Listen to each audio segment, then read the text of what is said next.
What if I told you that working harder isn't the key to being more productive? We've all been there, slumped over our desks, buried under a mountain of tasks, feeling like we're constantly playing catch-up. The more we try to cram in, the more it feels like we're falling behind. It's a vicious cycle that leaves us feeling stressed, overwhelmed, and ultimately unproductive. But what if I told you there's a better way? A way to achieve more without burning yourself out? Today, we're diving into the science of productivity and uncovering the secrets to 10 times your output without sacrificing your well-being.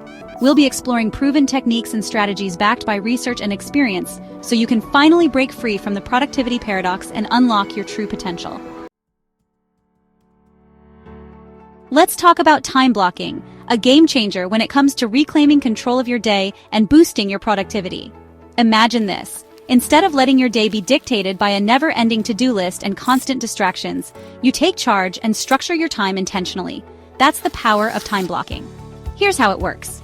You start by breaking down your day into distinct blocks of time, each dedicated to a specific task or activity. Think of it like creating your own personalized schedule, where you allocate time for work, breaks, exercise, socializing, you name it.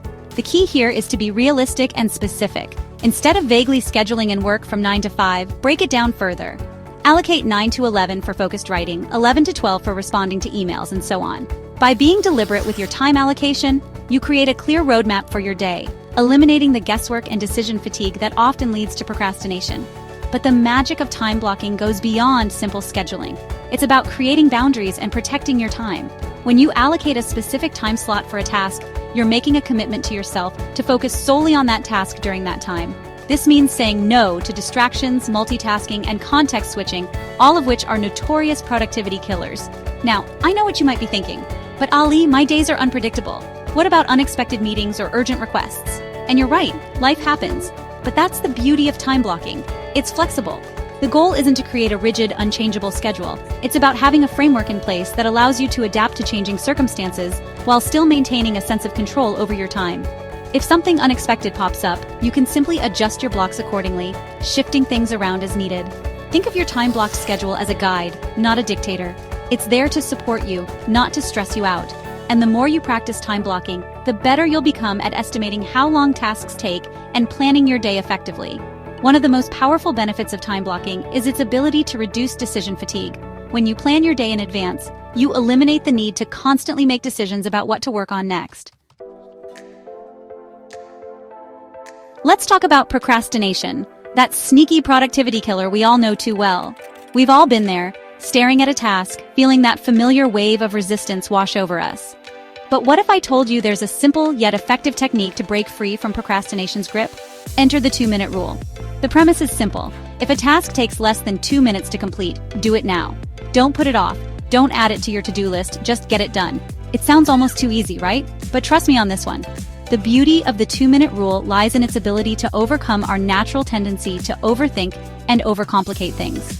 When we're faced with a task, especially a small one, our brains often go into overdrive, conjuring up reasons to delay and procrastinate. We tell ourselves we're too busy, we'll do it later, it's not that important right now. But here's the thing. Those small tasks, those seemingly insignificant to-dos, they have a way of accumulating and snowballing into a mountain of procrastination that can feel insurmountable. The 2-minute rule helps us break this cycle by encouraging action over inaction. Think about it. How long does it really take to reply to a quick email, put away a few dishes, or make your bed? Probably less than 2 minutes, right? By tackling these small tasks immediately, we prevent them from cluttering up our mental space and creating unnecessary stress. But the 2-minute rule is more than just a way to get things done quickly. It's also a powerful tool for building momentum and overcoming procrastination inertia. You see, our brains love rewards. When we complete a task, even a small one, our brain releases dopamine, that feel-good chemical that motivates us to keep going. By starting with a 2-minute task, we're essentially tricking our brains into entering a productivity loop. We get a small win, a little dopamine hit, and suddenly, we're more likely to tackle the next task, and the next, and the next. Now, I know what you're thinking, but Ali, what about the bigger tasks? The ones that can't be done in 2 minutes? And you're right, the 2-minute rule isn't a magic solution for everything. But here's where it gets interesting. Often, those big, daunting tasks are actually made up of smaller, more manageable subtasks. The problem is, we get so overwhelmed by the sheer size of the overall task that we procrastinate on even getting started. This is where the 2-minute rule can be a game changer. Instead of focusing on the entire task, break it down into smaller 2-minute chunks. For example, let's say you need to write a blog post. Instead of staring at a blank screen for hours, use the 2-minute rule to get started. Chapter 3. The power of setting boundaries for a more productive life. Let's talk about boundaries, not the geographical kind, but the personal kind. The invisible lines we draw to protect our time, energy, and sanity. In a world that's constantly demanding our attention, learning to say no is no longer just a polite social skill, it's a productivity superpower. Why is saying no so powerful, you might ask?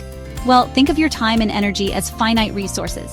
Every time you say yes to something, you're essentially saying no to something else. It could be saying no to rest, to leisure, to spending time with loved ones, or to pursuing your own goals and passions. The problem is, many of us are conditioned to be people pleasers. We say yes out of obligation, guilt, or fear of missing out.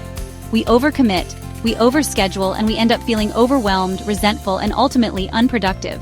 But here's the thing. Saying no isn't selfish, it's self-care. It's about prioritizing your own well-being and making conscious choices about how you spend your precious time and energy. It's about recognizing that you can't be everything to everyone and that it's okay to set limits. Now, I'm not suggesting you become a cold-hearted, unyielding no machine. There's an art to saying no gracefully and effectively. It's about being assertive, setting clear boundaries, and communicating your needs respectfully. Start by identifying your non-negotiables. These are the things that are truly important to you, the things you're not willing to compromise on. It could be spending time with your family, pursuing a hobby, or simply having some downtime to recharge. Once you're clear on your non-negotiables, it becomes easier to say no to requests or commitments that encroach on these areas. When saying no, be polite but firm. You don't need to over-explain or apologize profusely. A simple thank you for thinking of me, but I'm not able to take that on right now, or I'm fully committed at the moment. But I'll let you know if anything changes can suffice. Remember, you don't owe anyone an explanation for prioritizing your own well-being. And the more you practice saying no, the easier it becomes. You'll be surprised at how liberating it can be to reclaim your time and energy. Now, saying no to external demands is one thing, but what about those internal distractions, those pesky thoughts and impulses that pull us away from our work? This is where setting digital boundaries comes in. We live in a world of constant connectivity, where notifications, emails, and social media updates are vying for our attention 24/7. It's no wonder we're so easily distracted. But here's the thing, we have the power to control our digital environment. Chapter 4. The Pomodoro Technique, Hacking Your Focus, and Beating Burnout. Let's talk about focus, that elusive state of mind where productivity soars and work feels effortless. In today's world of constant distractions, achieving and maintaining focus can feel like an uphill battle. But fear not, my friend, for I'm about to introduce you to a technique so simple, so effective, that it's been hailed by productivity enthusiasts and time management gurus alike. I'm talking about the Pomodoro Technique. The Pomodoro Technique, named after those cute little tomato-shaped kitchen timers, is a time management method that utilizes the power of focused bursts of work, followed by short breaks. The beauty of this technique lies in its simplicity and its ability to break down work into manageable chunks, preventing overwhelm and maximizing focus. Here's how it works. You set a timer for 25 minutes and work on a single task without distractions. Once the timer goes off, you take a short break of 5 minutes. Repeat this cycle 4 times, and then take a longer break of 20 to 30 minutes. That's it. Simple, right? But don't let the simplicity fool you, my friend.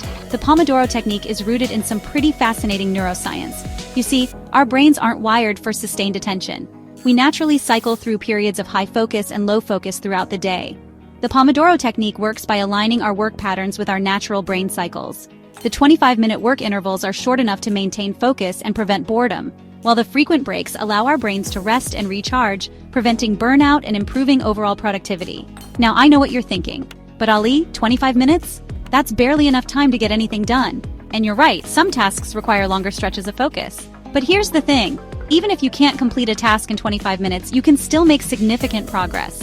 The key is to break down larger tasks into smaller, more manageable subtasks that can be tackled within those 25-minute intervals. Remember, progress over perfection. Even small steps forward contribute to the bigger picture. One of the most powerful benefits of the Pomodoro Technique is its ability to improve our relationship with time. When we track our work in 25-minute intervals, we become more aware of how we're spending our time and where our time is going. This increased awareness helps us identify and eliminate time-wasting activities, improve our focus and concentration, and ultimately become more productive. It's like having a personal time management coach whispering words of encouragement and accountability in your ear. So there you have it, 4 science-backed strategies to supercharge your productivity. Remember, it's not about doing more, it's about doing what matters most, effectively and efficiently. Start small, experiment with these techniques, and find what works best for you. The key is to be consistent and to make these strategies a part of your daily routine.